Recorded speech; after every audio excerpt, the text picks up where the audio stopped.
Carlos Contreras Painemal, soy antropólogo, doctor en antropología y bueno, me especializo más o menos en, he trabajado ya hace hartos años el tema indígena en general y particularmente el tema de los parlamentos dentro de lo que es el contexto mapuche. Dentro de todos estos años, más o menos, lo que hemos venido o lo que he venido trabajando en un centro de documentación que se llama Centro de Documentación e Investigación Indígena Rucatugún, hemos venido trabajando varios aspectos sobre lo que es la historia de la sociedad mapuche, ¿ya? Y más o menos lo que hemos trabajado es particularmente aspectos un poco desconocidos que no están en el momento actual, digamos, como en la escena, ¿ya? Porque actualmente la escena actual más o menos ubica al sujeto mapuche como un hermano menor, ¿ya? Lo ubica como un hermano menor que es necesario integrarlo a la senda del desarrollo, ¿ya? Se le ubica como un sujeto pobre, ¿ya? La sociedad mapuche se le ubica como sujetos pobres porque no consumen, ¿ya? Entonces, también, digamos, desde las ciencias sociales se le ubica como uno de los pueblos más atrasados, ¿ya? de América, porque la sociedad mapuche no habría constituido Estado, ¿ya? Tal cual como en Mesoamérica el imperio maya azteca, tal cual como en los Andes centrales, ¿cierto? El imperio inca. Pero curiosamente la sociedad mapuche fue el único pueblo de toda la América conquistada, digamos, por los españoles, fue el único pueblo que resistió a la corona española, ¿ya? Y además, ¿cierto? Fue el único, acá en territorio mapuche, cayeron 2 gobernadores muertos, ¿cierto?, en manos de los mapuches, 2 gobernadores, o sea, cosa inédita en el resto del continente, ¿eh? De esta forma, digamos, la sociedad mapuche se tornó una sociedad ingobernable. Explicar las causas, digamos, por qué es ingobernable, es allí cuando tenemos que empezar a hablar más adentro de lo que se ve en forma común, ¿ya? Y para esto, por ejemplo, para comprender por qué la sociedad mapuche no desarrolló Estado,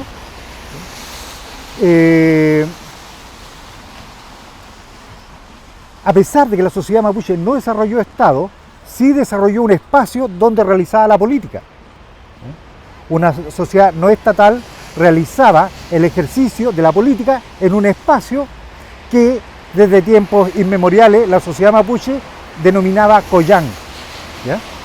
Y en la interacción con los españoles tuvieron que entrar, digamos, a este espacio del Collán. Los españoles comenzaron a llamarle parlamento. Ahora, ¿qué es lo que es el Collán? El Collán es el espacio donde llega el liderazgo mapuche. Es el espacio donde se toman las grandes decisiones que afectan al conjunto de la sociedad mapuche.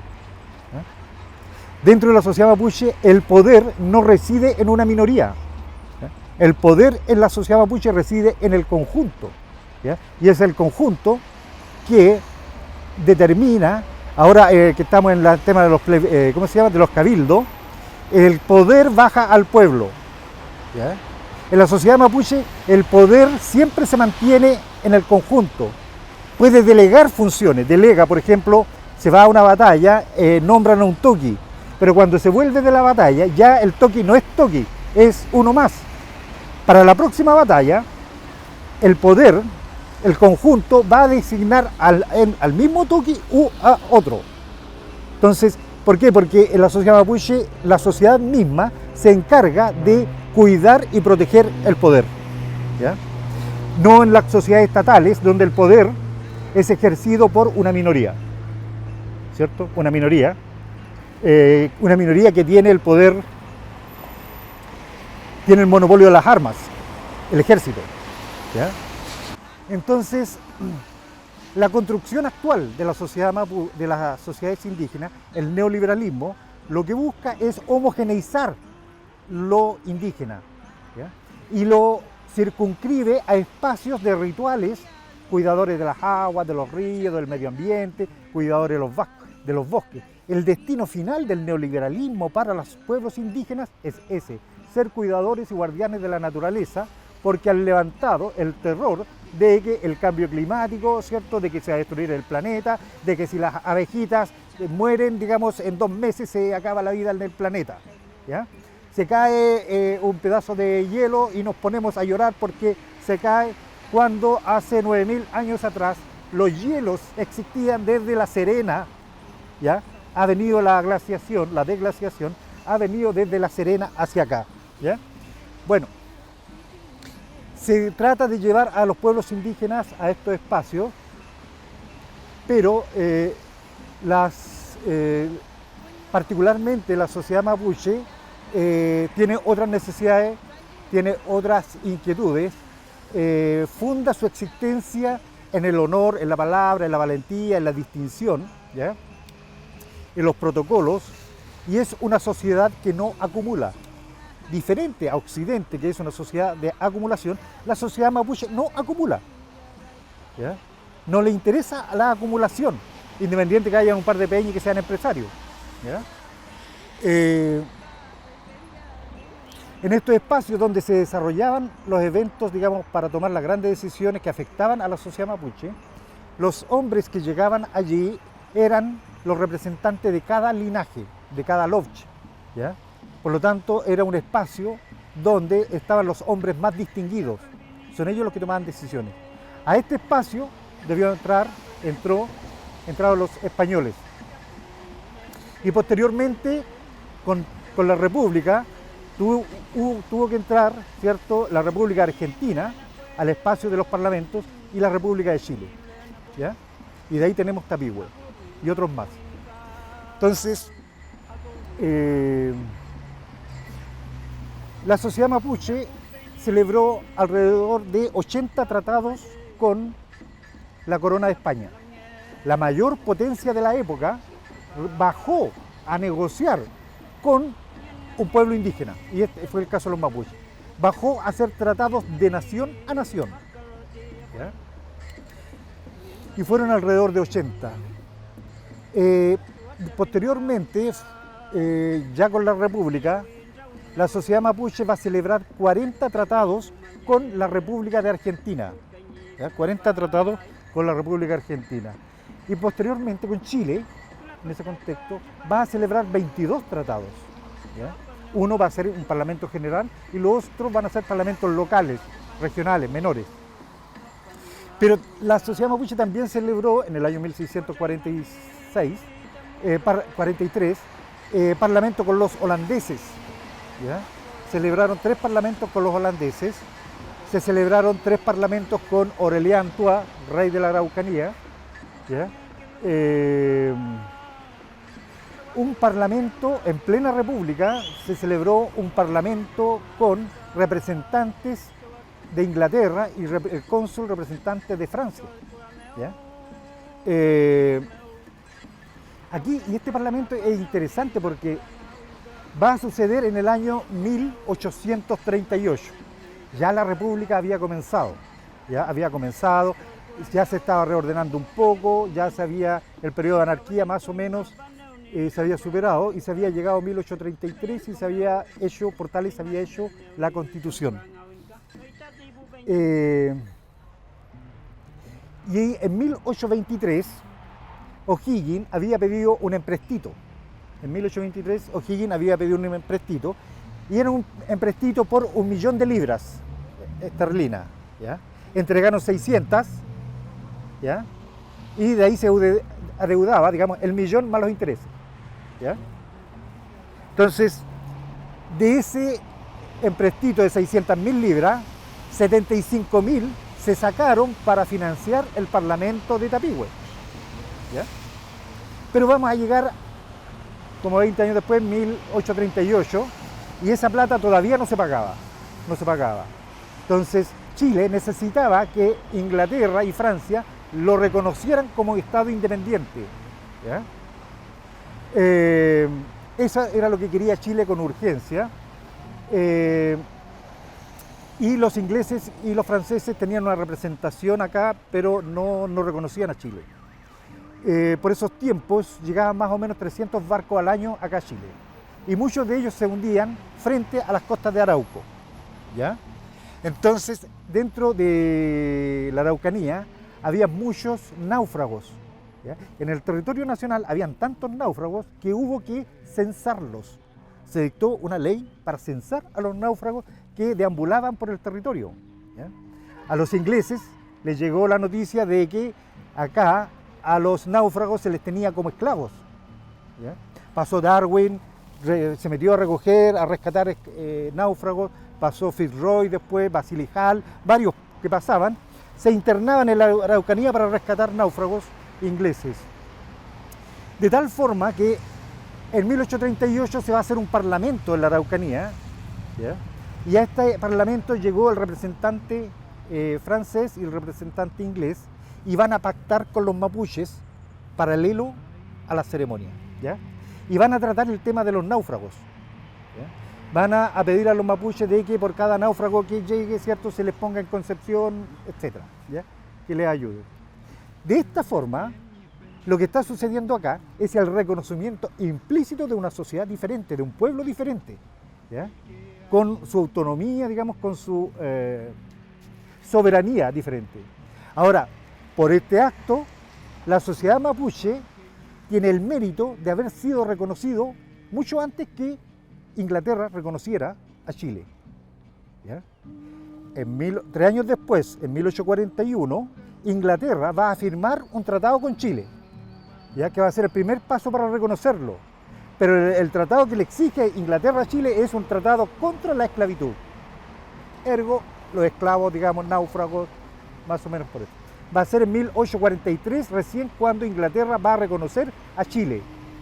Pero por el acto de haber participado en el Parlamento, implícitamente, ¿cierto?, reconocen un soberano. Y ese soberano era la sociedad mapuche, ¿ya? Bueno, por lo tanto, digamos, todo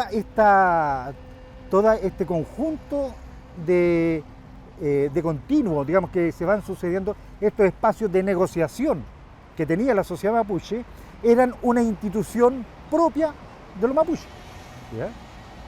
La sociedad mapuche generó un espacio para hacer la política y tomar los acuerdos. Y ese espacio era el Collán, y ese espacio, digamos, es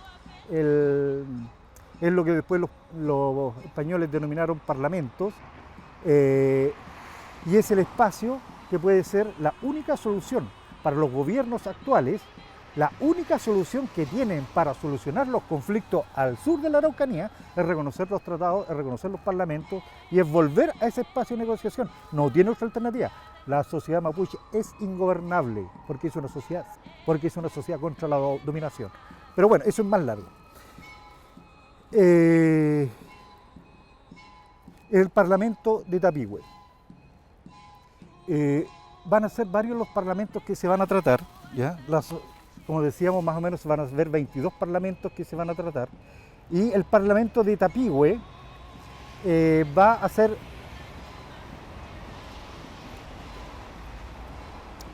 muy importante porque va a ser el primer parlamento que se va a celebrar con la República, ¿ya? El primer parlamento que se va a celebrar con la República.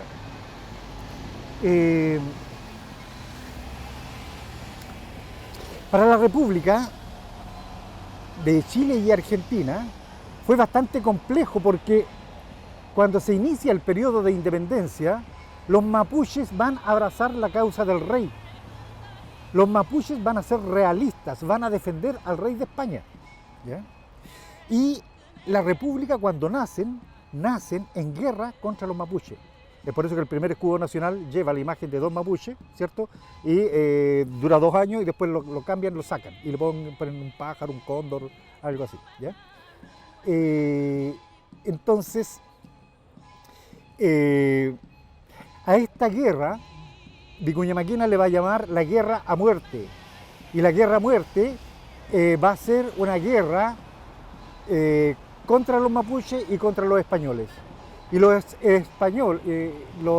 mapuches van a acompañar a los españoles en esta resistencia hasta el final. ¿Ya? ¿Por qué? Porque en todos los tratados y parlamentos anteriores, uno de los puntos que salían en todos los parlamentos es que si los españoles eran atacados por una potencia extranjera, los mapuches debían acudir en su defensa. ¿Ya? Fieles a ese compromiso, los mapuches asistieron a las fuerzas leales del rey. ¿Ya? Tanto es así que el 24 de octubre de 1824, va a caer el último comandante español resistiendo la causa del rey, el comandante Manuel Picó. Él va a ser el último representante de la monarquía que hay en Chile que va a morir. Y cuando él muere en un campamento, lo secuestran, le cortan la cabeza de noche, y cuando lo están llevando, llamaba compadre Mariluán, me están matando. ¿Ya? Va a pasar octubre, noviembre, diciembre, y el 7 de enero se va a hacer el Parlamento de Tapigüe, y el Parlamento de Tapigüe se va a hacer con Mariluán. Y de esa forma se terminó la guerra. La guerra, el término de la guerra a muerte, va a terminar cuando cae el último español, y la paz definitiva se va a hacer con Mariluán, quien acompañaba al último que estaba haciendo la resistencia, ¿cierto? Se va a hacer este tratado. Ahora, este tratado, lo importante es que va a ser convocado por ley. Se va a dictar una ley, se va a discutir en el Parlamento y en el Congreso. Van a haber comisiones que van a trabajar en torno a esto, y se va a decretar de que se va a convocar un parlamento para 3 objetivos. Primero, redención de familias prisioneras. ¿Ya?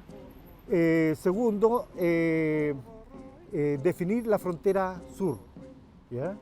Y tercero, celebrar las paces con los mapuches. El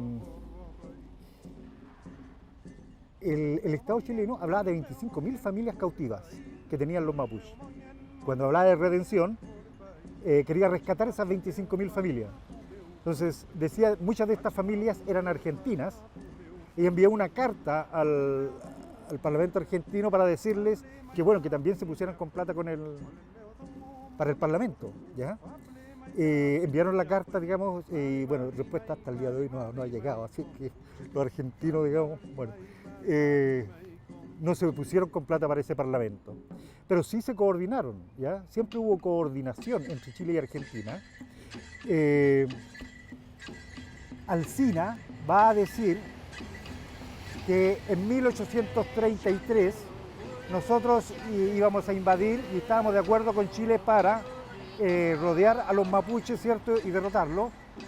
Nosotros lo hicimos, pero los chilenos se pusieron a hacer parlamentos. ¿Ya? Y no se pudo hacer nada. En 1852 o 53 va a haber un tratado de paz y comercio entre Chile y Argentina. Un tratado de paz y comercio. Y en el artículo 33 va a decir que, siendo que nuestras fronteras están infestadas de indios bárbaros, cualquiera de las 2 repúblicas que realicen una acción de hostilizar a esto, deberá avisar a la otra para hacerlo en conjunto. ¿Ya? Lo que se hizo para la pacificación de la Araucanía o la conquista del desierto en 1880 fue eso. ¿Ya? El viejo sueño de las 2 repúblicas era exterminar, aplastar a los mapuches. Y eso lo hicieron en los 1880, 1881. ¿Ya? Ahora, el tema del Parlamento de Tapigüe, Chile se coloca en una situación muy especial porque no debió someter el tema de por las armas, invadir la Araucanía, ¿ya? Porque había un tratado de paz. Chile desde antes ya había comenzado a violar este tratado, y en 1852 va a fundar unilateralmente la provincia de Arauco. ¿Ya? funda la provincia de Arauco, la funda, pero no la puede, pasaron varios años y no habían gobernadores, no habían alcaldes, no había iglesia, no había plaza, no había nada. No habían chilenos dentro del territorio. ¿Ya? El Parlamento de Tapigüe va a ser un parlamento en que se van a expresar algunas cosas más o menos claras. Primero, se va a reconocer a la sociedad mapuche como una sociedad diferente. Se va a reconocer a Mariluán como representante de la sociedad mapuche. Por lo tanto, cuando hoy día existen Villalobos, historiadores de su academia, ellos dicen el Parlamento de Tapigüe con algunas reducciones mapuche. Tratan de distraer, digamos, la importancia de esto, porque ellos dicen de que fueron solamente con 14 comunidades mapuche. El problema es que el Estado de Chile, cuando llega a pactar a este Parlamento, reconoce en Mariluán detrás a todo el pueblo mapuche. ¿Ya? Y eso es el Estado, la República de Chile lo reconoció así. La República de Chile, cuando hace el evento del Parlamento, lo hace tratando con el conjunto de la sociedad mapuche. ¿Ya? Ahora, el Parlamento de Tapigüe va a tener, van a ser 33 puntos, 33 artículos. ¿Ya? El espíritu que animaba al Parlamento de Tapigüe era generar una hermandad, era generar un nuevo soberano. Chile, más mapuches, formar un tercero soberano. ¿Ya? Hay que pensar que en esos tiempos las repúblicas eran jóvenes. Salíamos de un modelo semifeudal, entonces experiencia en república había muy poca, muy poca.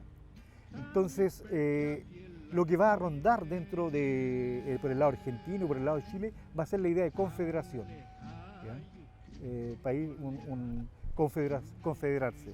Y esto también va a estar presente dentro del liderazgo mapuche, la idea de la confederación. Entonces, confederarse sí, pero no para meternos en el Estado de Chile, sino que con los chilenos vamos a formar un tercero.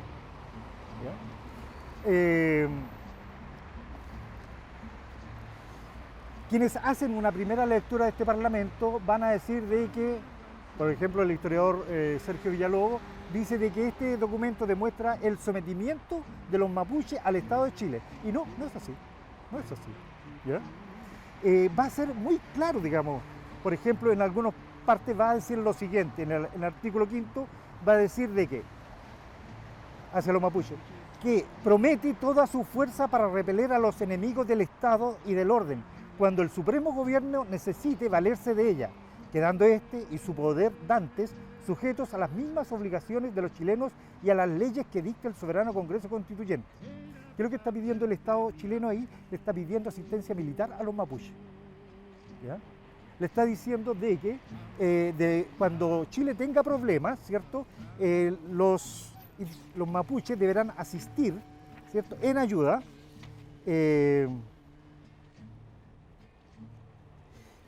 En su ayuda. Después, en el artículo 7 va a ser bien específico al respecto, va a decir: si hubiese una declaración de guerra contra los derechos del país, se unirán todas las fuerzas para repeler a los agresores. Todas las fuerzas. ¿Cuáles fuerzas? Las mapuches y las chilenas. ¿Ya? Para repeler a los agresores, corriendo por cuenta del... corriendo por cuenta del Estado todos los alimentos que consuman los nuevos hermanos en toda la campaña. O sea, de que venga el ejército mapuche para acá, nosotros nos ponemos con la comida, lo ponemos con las herramientas, ¿cierto?, para que nos asistan en esta campaña. Están pidiéndole ayuda al ejército mapuche. ¿Ya? Hoy día, por ejemplo, esto de si se respetara el Parlamento de Tapigüe, para el 19 de septiembre debieran marchar las tropas del ejército chileno y detrás marchar conas y huaychafes mapuches, ¿ya? Representantes, digamos, las fuerzas huaychafes conas de Temucuicui, por ejemplo, ¿ya?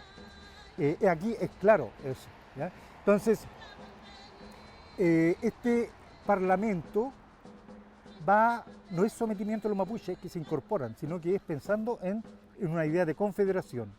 Y queda claro cuando acá estamos hablando de la otra parte, ¿ya? De la otra parte.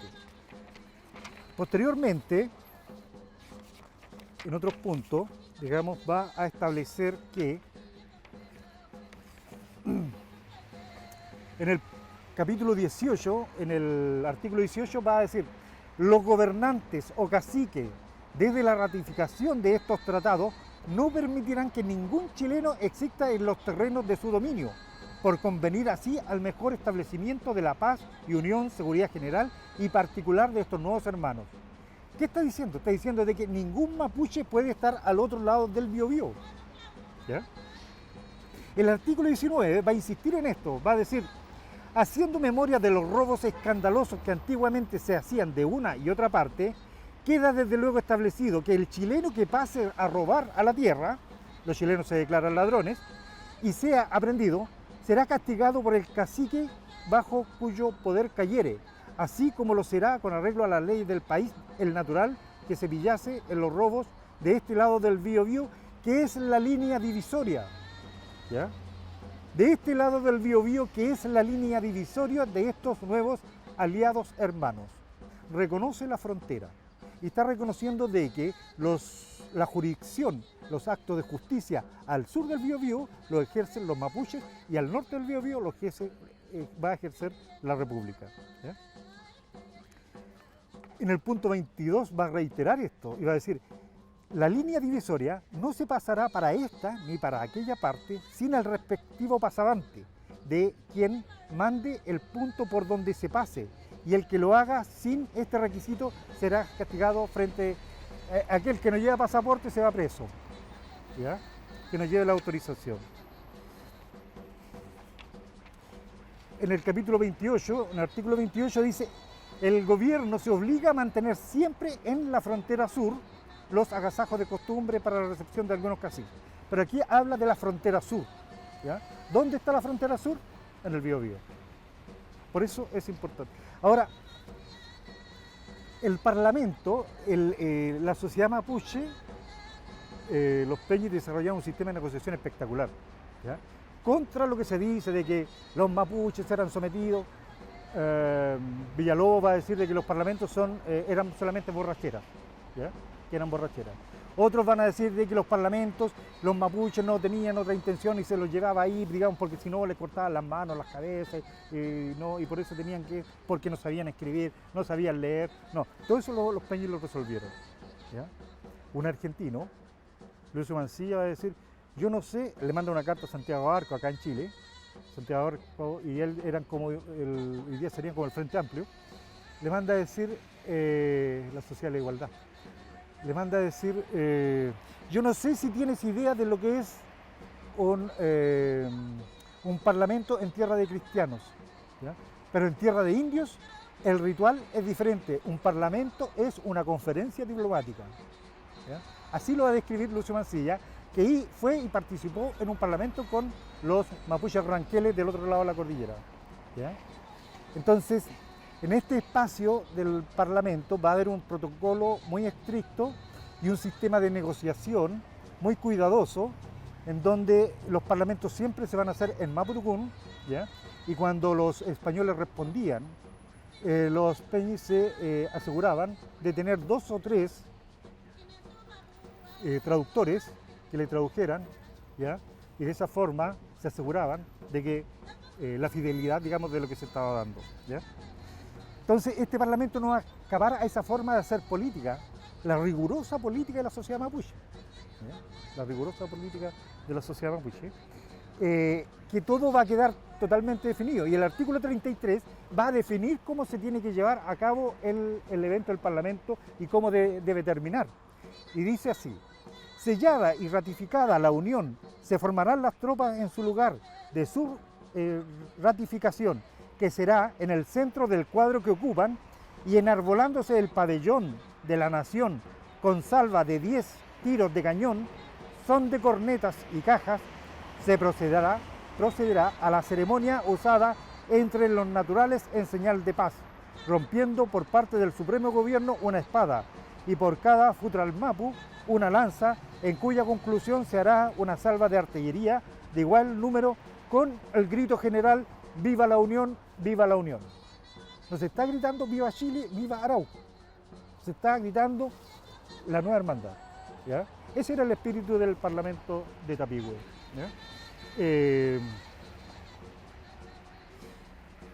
Hoy día existe una línea, digamos, que tiende a desubicar, digamos, esta posibilidad, porque todavía existe la imagen de que los mapuches son feos, tontos, cochinos, borrachos, ¿cierto?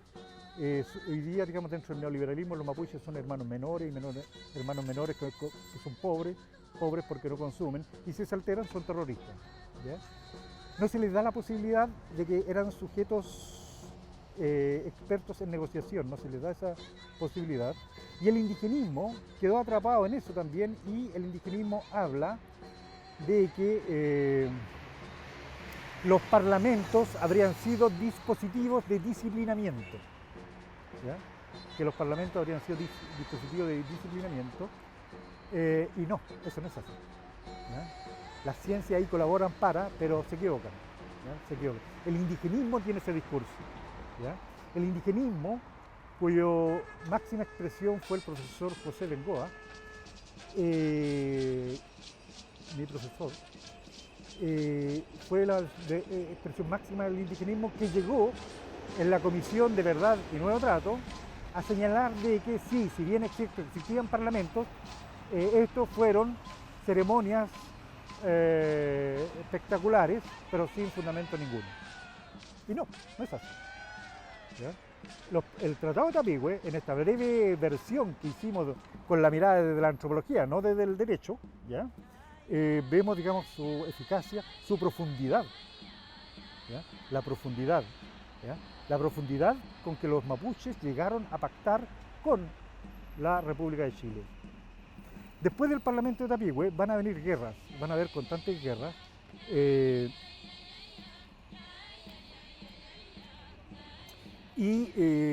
Para acabar estas guerras se asistía a parlamentos que fueron regionales, locales y todo eso. La República va a haber un momento en que va a utilizar los parlamentos coloniales. Va a ser la única vez que va a utilizar los parlamentos coloniales, y es cuando trata con Argentina la cosa de los límites, en 1881. En 1881, la República de Chile va a invocar los parlamentos para invocar jurisdicción, ¿ya? Jurisdicción. Y hoy lo olvida. Hoy día la historia de Chile olvida todos esos elementos. Entonces, en la actualidad, digamos, ahora, si entramos a verificar cuál es la situación actual de los parlamentos, primero, es necesario constatar de que existe un profundo desconocimiento sobre estos tratados, ¿ya? No se reconoce. Más bien la mirada está centrada en los mapuches como sujetos folclóricos, ¿ya? El sujeto mapuche de rituales, que adora la tierra, que es la Pachamama, todo eso, yo lo digo con mucho respeto para los peñas, eso no es tan solo eso, ¿ya? Ese es el carácter folclórico con que se está mirando, y de esa forma se imposibilita observar la profundidad de la lógica mapuche. La sociedad chilena, todas las políticas implementadas al sur del Biobío fracasan. Y fracasan porque la sociedad chilena no sabe cómo tratar a los mapuches. No sabe que está tratando con una sociedad que hace la política de forma diferente.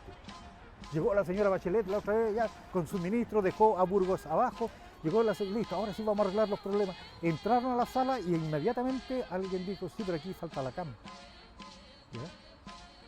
En la sociedad mapuche la política se hace, todos tienen que estar presentes, porque si uno queda afuera o uno se resta, esa persona no está comprometida en el acuerdo, ¿ya? Esa es una de las características de la política mapuche, ¿ya? El poder para poder resolver esto, la República de Chile deberá realizar parlamentos, volver al espacio del Collán el espacio de negociación de la sociedad mapuche. Entonces, ahora, si la sociedad chilena quiere explicar, o la República de Chile quiere explicar cómo obtuvo los territorios al sur del Biobío, primero decía, no, que bueno, todo esto lo heredamos de la madre tierra. ¿Ya? Bueno, si fueron heredados de la madre patria de los españoles, si heredaron de la madre patria, ¿por qué no respetaron los tratados y la frontera del Biobío que se había hecho con los españoles? ¿Ya? Los españoles al final respetaron la frontera del Biobío, reconocieron a los mapuches como vasallos libres. ¿Ya? Y la condición jurídica de los mapuches en ese contexto eran vasallos libres porque no tributaban al rey. ¿Ya? El único pueblo indígena de toda la corona española que no tributaba eran los mapuches. Entonces, la otra forma que, si le preguntamos a la República de Chile cómo usted obtuvo los territorios al sur del Biobío, tiene dos opciones. Una, decir que fue una guerra de nación a nación, y la otra, que fue una guerra civil. Si fue una guerra de nación a nación, Chile debería haber declarado la guerra a la sociedad mapuche, porque en ese tiempo regía la Constitución de 1833, y la Constitución de 1833 era la que facultaba al gobierno para declarar la guerra. Fue lo que hizo con Bolivia. ¿Ya? Se le declaró la guerra, al final de la guerra hubo un tratado de paz, y ese tratado de paz Bolivia firmó, por eso que en realidad Bolivia puede reclamar, sí, por supuesto, pero está en derecho. ¿Ya? Pero no así en el territorio mapuche, ¿ya? No así en el territorio mapuche, que no hubo declaración de guerra, ¿ya? No hubo discusión en el Congreso, se invadió una frontera que estaba amparada por el Tratado de Tapigüe, ¿ya? Por el Parlamento de Tapigüe, en donde se reconoció una frontera. ¿Ya?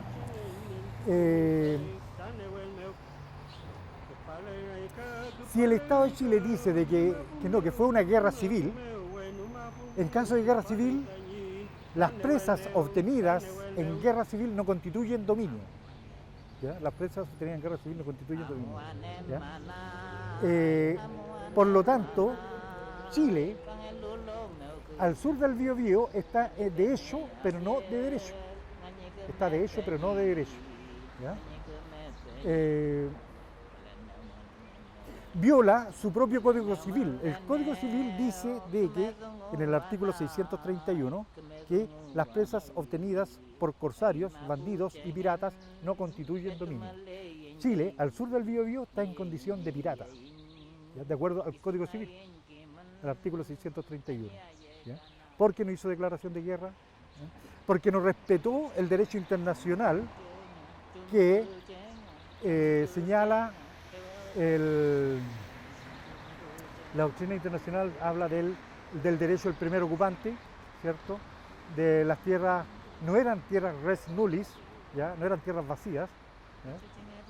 Había una sociedad, sociedad que practicaba un idioma diferente, una religión diferente, étnicamente diferente, y que se reconocía y que no se sentían chilenos, ¿ya? Y eso es lo que Chile va a desconocer. Y en esta situación están las dos repúblicas. La República Argentina, al sur del Río Negro y del Río Salado, está de hecho pero no de derecho. Y Chile, al sur del Biobío, está en esa misma condición. ¿Ya? Es por eso las razones del enojo y de la ira mapuche. En el fondo, cuando los mapuches están reclamando, cuando están reivindicando y son capaces de dar la vida, es por eso.